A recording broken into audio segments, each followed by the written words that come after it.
As you have just watched on your screen, he arrived about 5 minutes ago and was received by members of the House leadership, led by the leader of Majority Party in the National Assembly, Honorable Amos Kimunya, and Honorable John Mbadi, leader of Minority Party in the National Assembly. The budget pronouncement, as anchored in Article 225 of the Constitution, that requires the Cabinet Secretary to update the House and indeed the country on the budget policy highlights and revenue-raising measures for the national government as contemplated under the Public Finance Management Act. And that one is in line also with Article 244C, that also speaks to budget highlights and revenue-raising measures. And during that session, the Cabinet Secretary shall be also submitting to the National Assembly a legislative proposal setting out revenue-raising measures for the national government, together with a policy statement explaining those measures. And of course, you will remember or know that the budget pronouncement is a precursor to the tabling and discussion of the finance bill, whereby members of the National Assembly will be considering recommendations made by the Budget and Appropriations Committee, that is chaired by the Honorable Kanini Kega, and also any other submissions that may have been made in consideration to ensure that the total amount of revenue raised is consistent with the approved fiscal framework and in tandem with the Division of Revenue Act.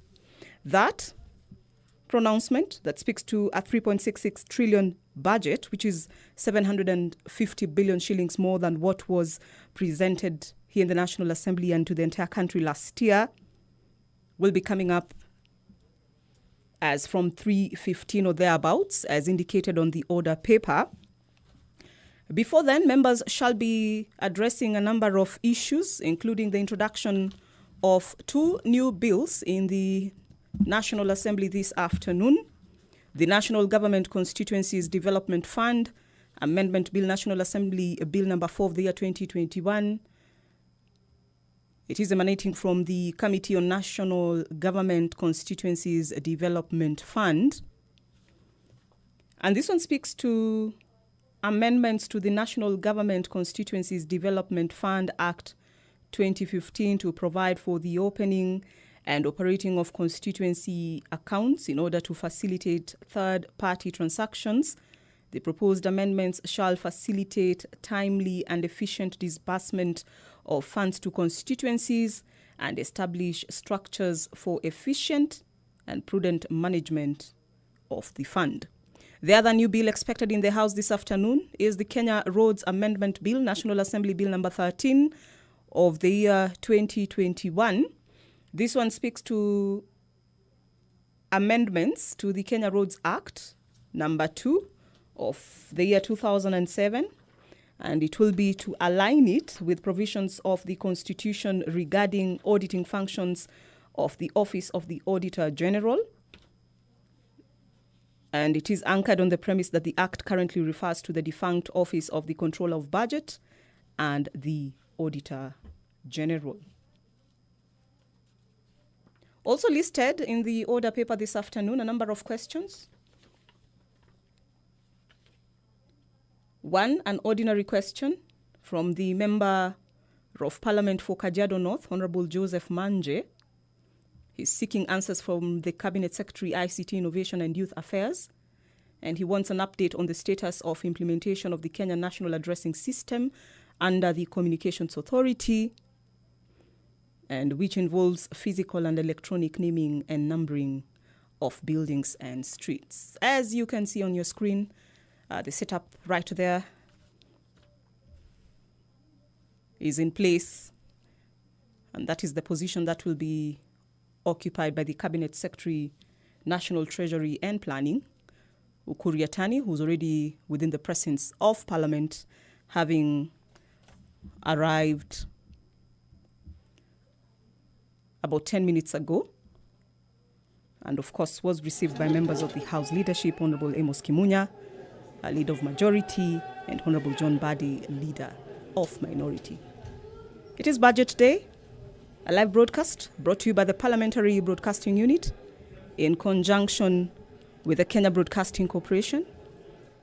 My name is Vereso Mwanga, and on behalf of the entire crew, I welcome you to follow the proceedings, a sitting that will be presided over by the Speaker of the National Assembly, Honorable Justin Muturi, who is already in the chambers. Good afternoon.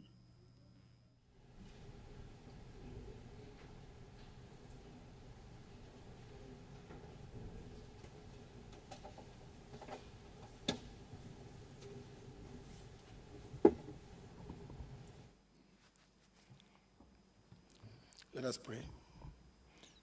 Almighty God, who in wisdom and goodness have appointed the office of leaders and parliaments for the welfare of society and the just government of the people, we beseech you to behold with your abundant favor us, your servants, whom you've been pleased to call to the performance of important trusts in this republic.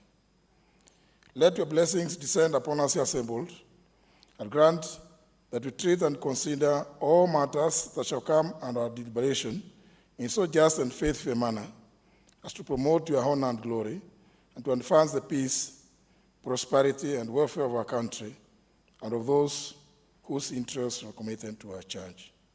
Amen.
Order number 1, administration of oath. Order number 2, communication from the chair. Order number 3, messages. Order number 4, petitions.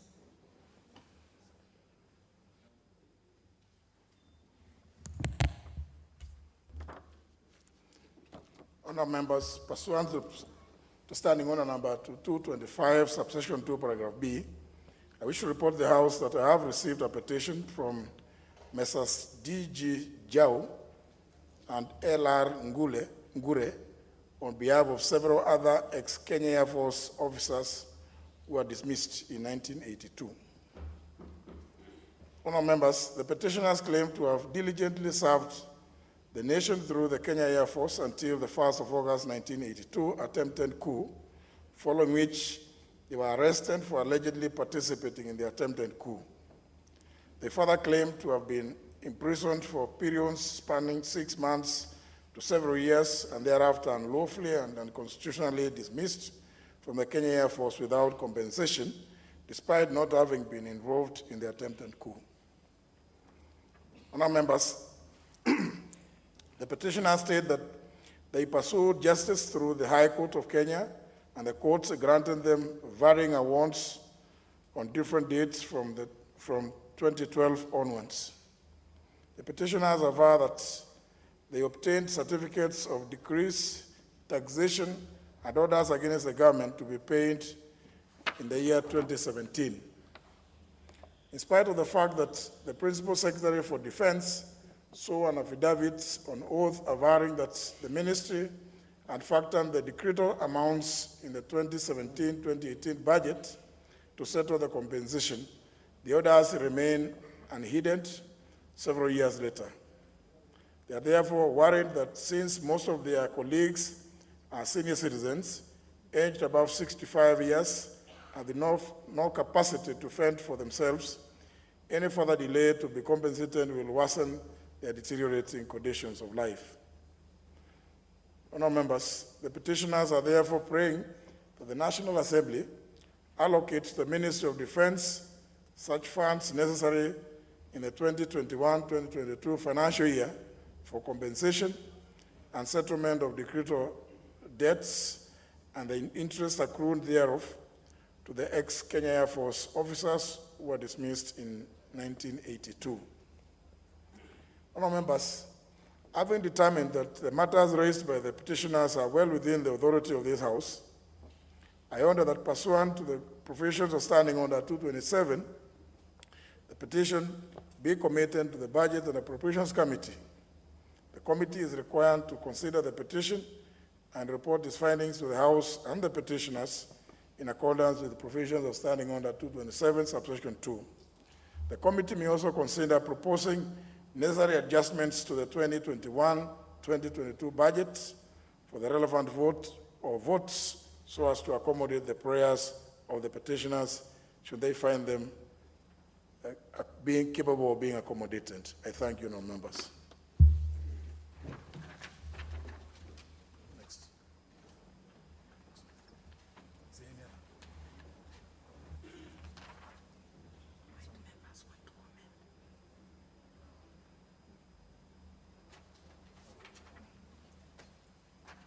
Honourable members, in view of the business ahead, I will dispense with the requirement to allow members to comment for 30 minutes on that petition.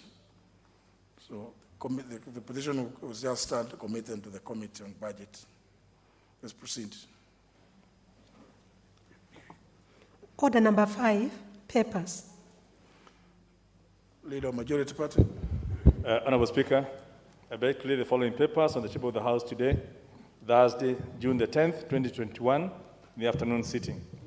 Number 1, the reports on the Auditor General and financial statements for the Kenya Veterinary Vaccines Production Institute for the year ended 30th of June, 2015, 2017, and 2018, and the certificates therein. Number 2, the reports of the Auditor General and financial statements in respect to the following institutions for the year ended 30th of June, 2020, and the certificates therein.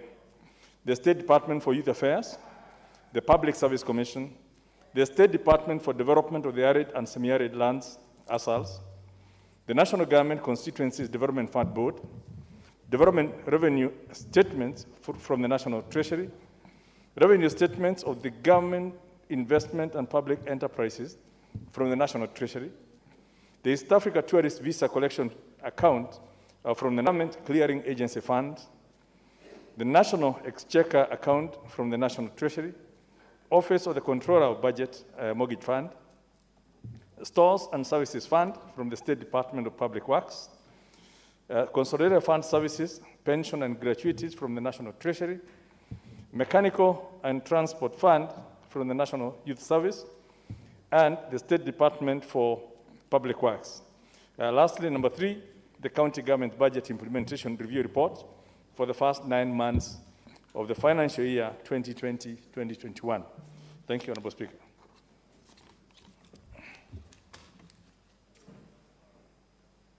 Next order.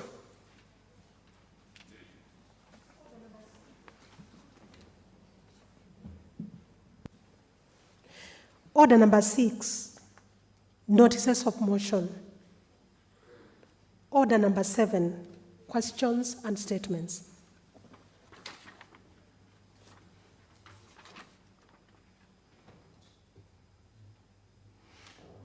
First segment, questions. The first question is by the member for Kajiado North, the Honorable Joseph Manje.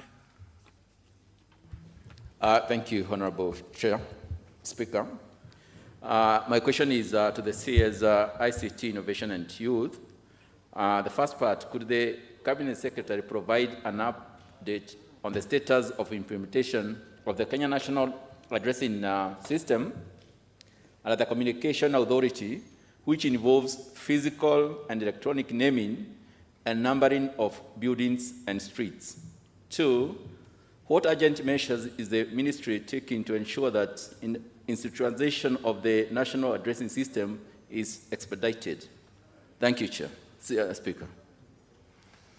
The question will be replied to before the Departmental Committee on Communication, Information and Innovation. Next question by the member for Stare, the Honorable Charles Jagua. Thank you, Mr. Speaker. I rise to ask question 182 of 2021, directed to the Cabinet Secretary for Interior and Coordination of National Government. 1, could the Cabinet Secretary provide a status report on the investigations into an accident that occurred on 5th May 2021 near Pangani Girls High School along Juja Road involving an ambulance registration number KCY 015S belonging to Medhill Group of Hospitals, which led to death of Peter Oduor of National ID 2176-4388. 2, could the Cabinet Secretary undertake to ensure that the matter will be fully investigated with a view of ensuring justice for the victims and compensation for the life lost? Thank you, Mr. Speaker. All right. Question will be replied to before the Departmental Committee on Administration and National Security. Last question by the member for Saboti, Honorable Caleb Amisi. He had indicated that he had given authority to the Honorable Jaguar to ask on his behalf. Thank you, Mr. Speaker. I rise on behalf of Honorable Caleb Amisi to ask question 183 of 2021 to the Cabinet Secretary for Defense. 1, could the Cabinet Secretary elaborate the steps the ministry is taking, if any, to ensure the successful rescue of Gershon W. Wasike, a member of the Kenyan Defense Forces, KDF number 64809, who was taken hostage in 2006 by the Al-Shabaab terror group in Somalia? 2, could the Cabinet Secretary explain the government policy regarding the rescue of Kenya prisoners of war? Thank you, Mr. Speaker. It's 2016, not 2006. 2016. That's what it reads. Very well, the question will be replied to before the Departmental Committee on Defense and Foreign Relations.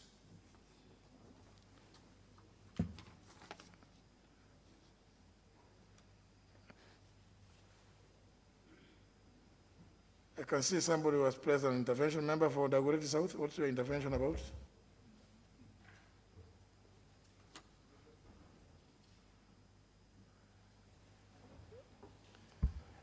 Mr. Speaker, this is unintended. Thank you very much. Well. Member for Mwea, what's your intervention about? Honorable Speaker, there could be a problem with the system because my gadget here doesn't show anything. Thank you, Honorable Speaker. Any other intervention? Whether intended or unintended? Member for Garissa, is it intended or unintended? Speaker, mine is intended.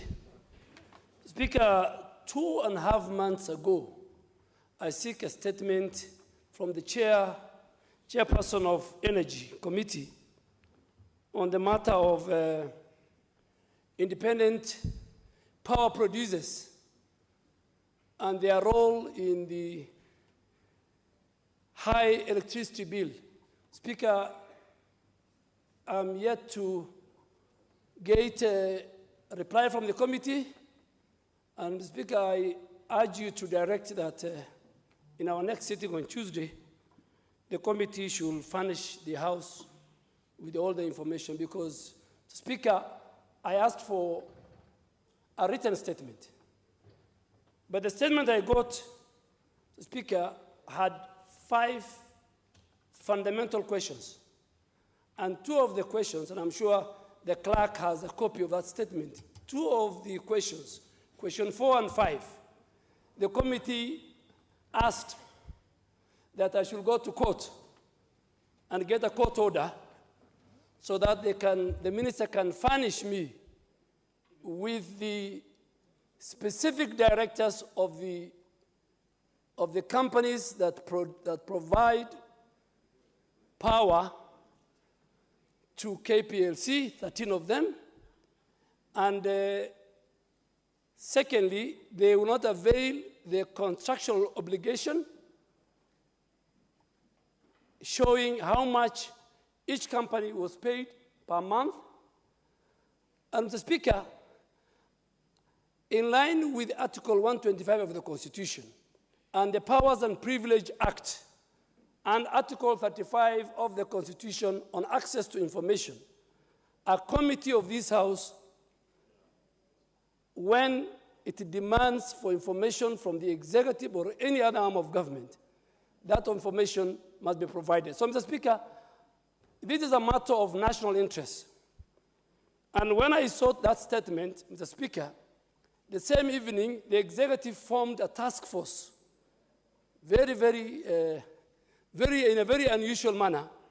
But I am, as a member of parliament, I am under obligation to provide to the people of Kenya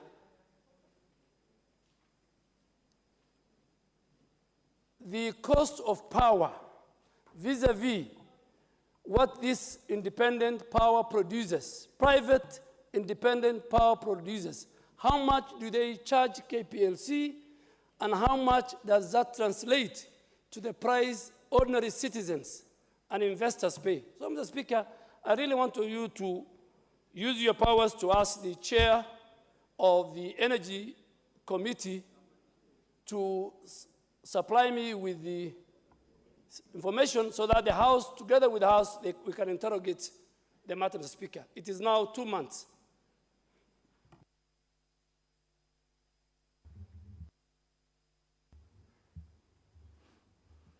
Where's the chair of the Particular Committee on Energy? The member for Nakuru Town East, the Honorable Gekaria, who deputizes him? Who's the vice chair? As you can see, both the chairperson, the vice chairperson are absent, not desiring to be present on this momentous day. I don't know how can they be absent? How can the chairperson be absent on a day like today, surely? Maybe but they should have come here. The House was sitting yesterday, so they cannot be said to be on the way from their villages.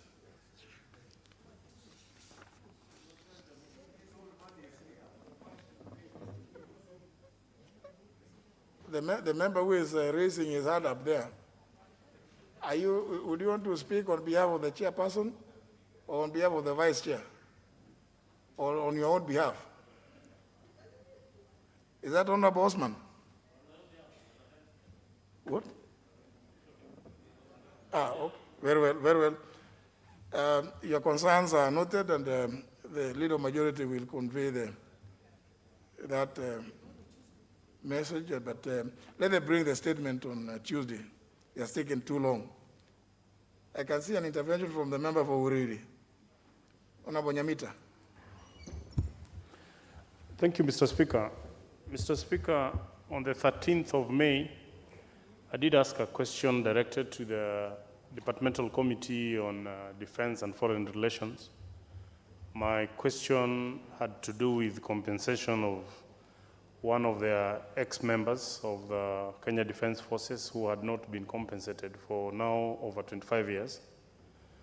And Mr. Speaker, you directed that question and the chair then, I think Honorable Kateo Lemetito, agreed to bring feedback to this House in 2 weeks. Mr. Speaker, to date, we are heading towards the end of June, and we have not heard from them. They have not come back to this House to even come and seek for additional time. I'm seeking your intervention so that they probably fast track this, because the people on whose behalf I was petitioning are waiting for this feedback.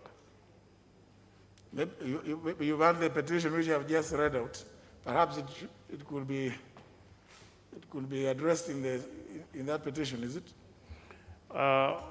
If it could be covered also, because mine was specific and I gave out all the details. So if they could address as probably they are responding to this, I would appreciate it. Katola Metito. Although the question was really not directed to the chairman, it was directed to the minister, the cabinet secretary. Yes, thank you, Mr. Speaker. And Mr. Speaker, I was indeed very glad when you referred that petition to the Budget and Appropriation Committee, because we have, a long list of ex-army officers who are having such claims, as alluded to by the Honorable Nyamita. But Mr. Speaker, it's also good to note that these cases, because they all ended up being in court, from the court martial to the High Court, and High Court actually cleared those officers, awarded them those damages. But when you inquire from the government, especially from the Ministry of Defense, and specifically from the Attorney General Office, they say there is a pending appeal. Government had appealed for such judgment, and there are so many, and it actually colossal sum of money, a lot of money, that were awarded to those ex-officers, ex-army officers. So now going to the Budget Committee, it is the Budget Committee that has got powers in this House to do appropriation. So the case of the Honorable Nyamita, I'm very sure it will be covered there, where the Budget Committee will look into the judgment of the High Court and whether there is any live appeal in the Court of Appeal on the same matter, and then they will make an informed decision. Thank you, Mr. Speaker.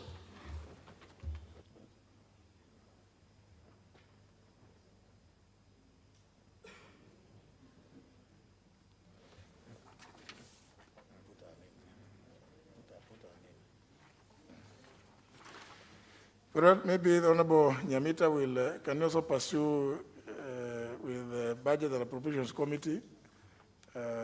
But certainly, and the Honorable Nyamita say that since he raised the question on the 13th of May, it is now towards the end of June. But certainly, 10th of June cannot be towards the end. It is not towards Honorable Nyamita. 10th of June cannot be towards the end of June. But nevertheless, your concern is noted. Yes, Honorable Nyamita.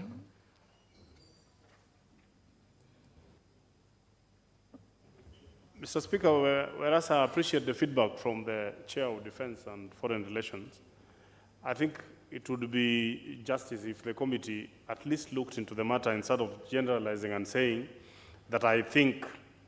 In this House, the chair cannot come and say, I think that petition, when they are seized of that very question that I asked.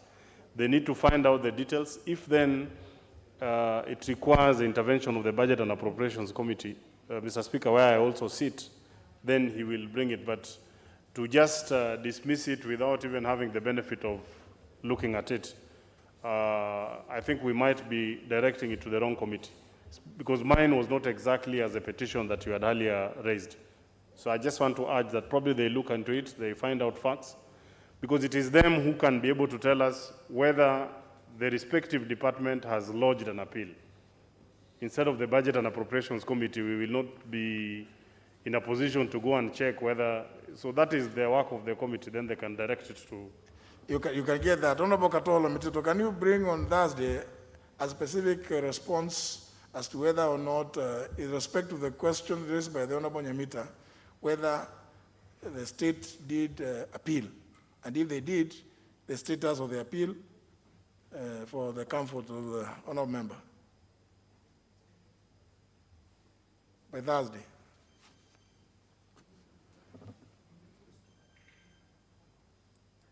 Yes, Mr. Speaker,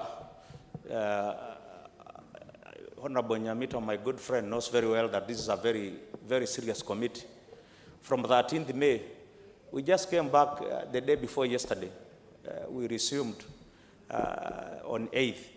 And so we haven't really failed to bring it on time, but I will go with your direction, Mr. Speaker. Thursday next week, we will respond to Honorable Nyamita's statement.